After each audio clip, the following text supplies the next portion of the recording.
ଆଉ ତୋ ବାପା ଭାଇ ଅଛି ତୁ ଯାଇ କହୁନୁ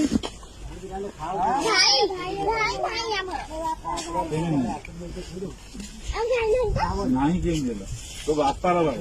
ତୋ ଦାଦା ବଡା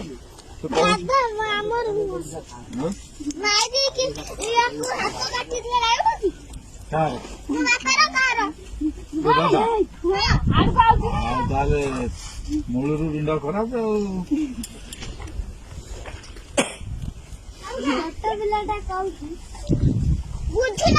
ମୋ କଥା ଶୁଣୁ ପାଟି କରନା ପାଟି କରନା ପାଠ କୋଠା ଘରେ ରହିବୁ ଚାକିରି କଲେ ମୂର୍ଖ ଏ ମା କିଛି କହନା ଥାଉ ପାଟି କରନା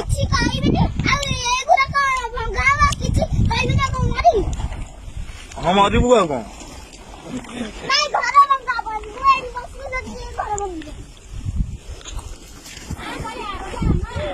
ଛୋଟ ପୁଅ ଚାକିରି କରିବୁ ତୁ ପାଟି କରନା ପାଠ ପଢିକି ଚାକିରି କରିବୁ।